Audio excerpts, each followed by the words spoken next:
Hi, this is Erin from Bridgeville and Southdale Libraries.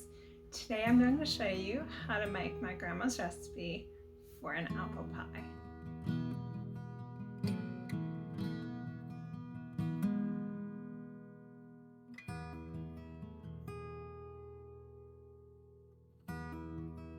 So in my bowl here I have 2 cups of flour, and to start the crust I need to add my 3/4 cup shortening to this. Now instead of adding the shortening all in one lump, I like to kind of cut it up into pieces because I think that makes it a little easier to blend it in. So I'm just going to take my knife here and kind of slice my shortening up and drop it in. I mentioned this was my grandma's recipe. She's 91 years old and she still likes to bake, which I kind of think is amazing. She'll make a lot of pizzelles now, but every now and then she'll still make an apple pie. And this was the recipe that she would always bring for Thanksgiving when I was growing up. And she had to bring 2 so that everyone could have leftovers when they were heading home, which is very important. Do any of you have any family recipes like that? Not just for Thanksgiving, but for other holidays? If you want to share them with us, you can drop us a note down in the comments. We would love to hear from you. So now I have my shortening in here. I'm going to take a pastry blender. If you don't have one of these, you can use a pair of forks. And just with a rocking motion, I'm going to start blending my shortening into my flour. And this will take a few minutes, but the texture I'm looking for is going to resemble pebbles. And when it gets there and looks like that, that's how I know that I'm done.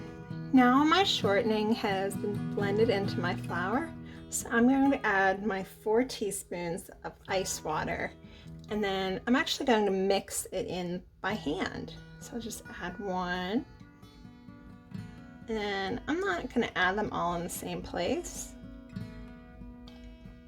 and then 4. And then I'm just going to stick my hand in there and almost knead it together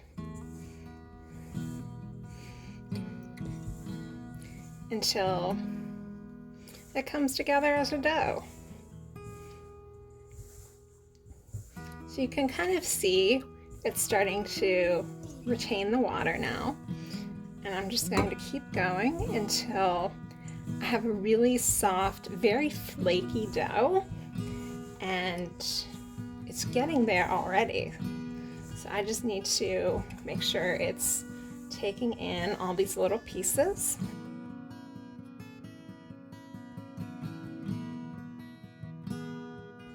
And it's okay that it's really soft right now, because when it bakes, it's going to be very, very flaky and very light.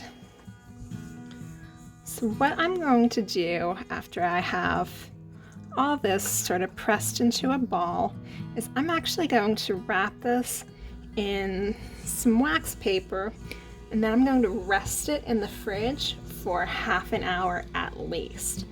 And the reason that we want to rest it in the fridge is we want to give that shortening a chance to kind of firm up, because if we were to try to roll this out right away, it would stick. It would stick to the counter and to our wax paper, and we would not get a nice crust.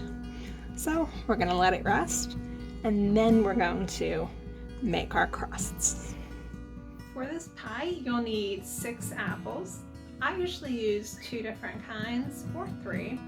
I like to use a firmer apple, such as a Granny Smith, and then another type of baking apple.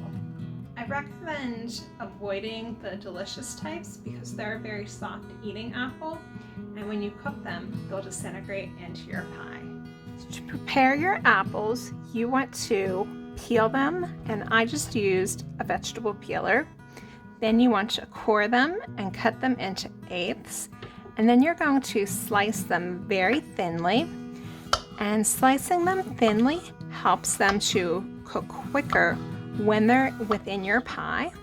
So if you can see there, I have them. They're very thinly sliced.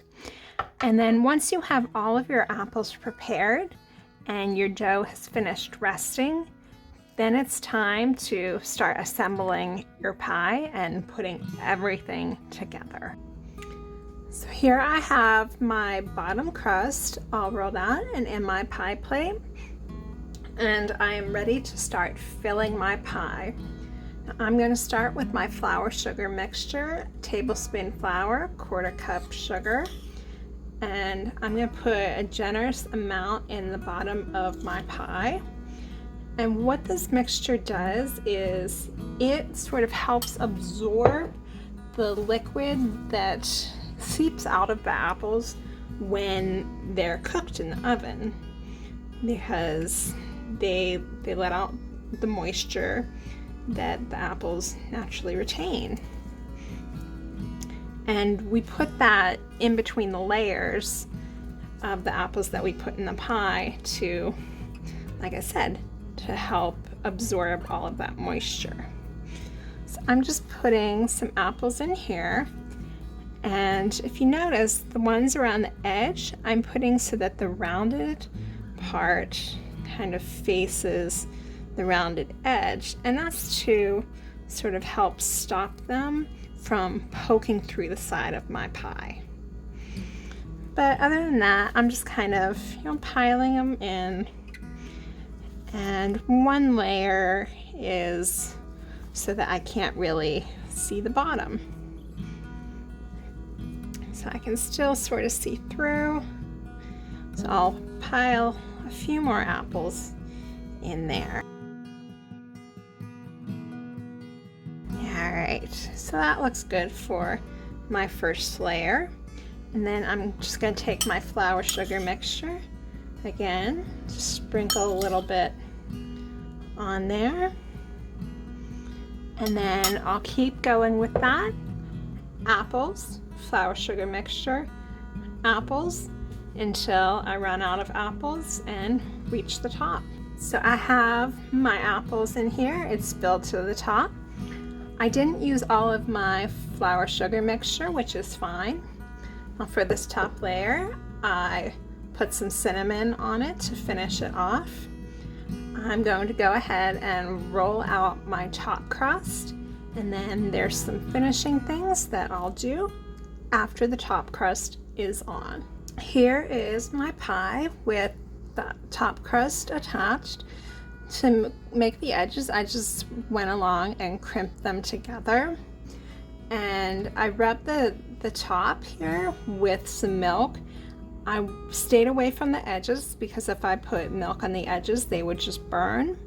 And now I'm going to cut a small steam hole in the top here, just like that. And now it's ready for the oven. So I'm going to bake it at 400 degrees for 40 to 45 minutes. And that's how we make an apple pie using my grandma's recipe.